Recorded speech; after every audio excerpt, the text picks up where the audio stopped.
When you think about spring in Texas, it's impossible not to think about wildflowers, as the side of our highways turn into a rainbow of colors every year, especially when we get a good rain. But what about the people who research those flowers every day?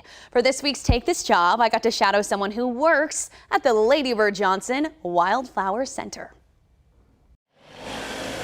The Wildflower Center is a stretch of over 284 acres, full of plants and species, all native to the great state of Texas. My dream for many years has been to work in a place like this. This is Sean Griffin. He's a director of science and conservation at the Wildflower Center, and he allowed me to shadow him for the day. If you were to go back and tell little Sean what you're doing now in your job, do you think that this would be considered like a dream job for you? Yes, yeah. If I told my young self that I got to hang out in caves and look for snakes and catch bugs all day, yeah, I'd be very happy. It's a dream job that also comes with a lot of hard work, long hours of studying, and a lot of afternoons in the Texas sun. We spend a lot of time in the field, especially in the spring and the fall. And when we do field work, it's really just go time all the time. To the fields we go. We started the workday by heading out to a bluebonnet patch to look for bees and butterflies to try to catch some for research. Okay, ready?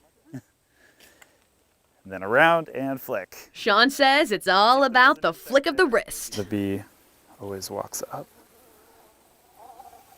Catch it like that.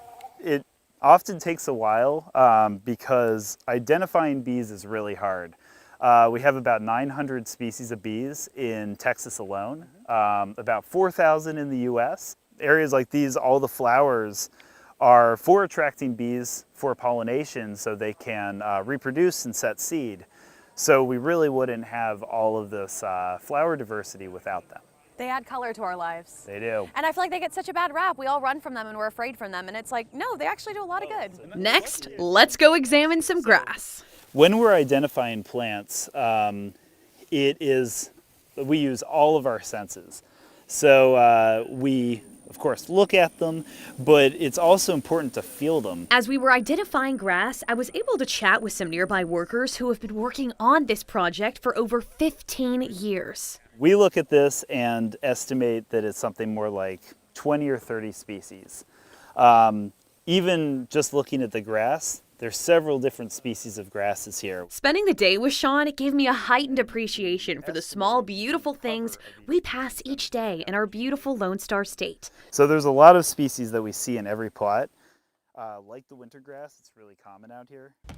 He is awesome, and the center is incredible. If y'all haven't been, there is a nursery, you can buy plants. It's also a year-round wedding venue, and they have a cafe and weekly events under the stars.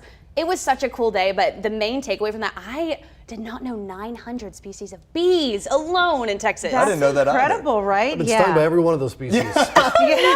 No, but really, people run from them all the time. It's like we have to, they're help with our beautiful flowers. flowers. Part of the ecosystem, right? Yeah. By the way, that place is like near my neighbor. It's in my neighborhood. It's so awesome. Yeah. And then they have a thing of like a whole array of forts in it. They call it Fortlandia for the kids, and that's also fun. And, everyone has to go. It's just wonderful.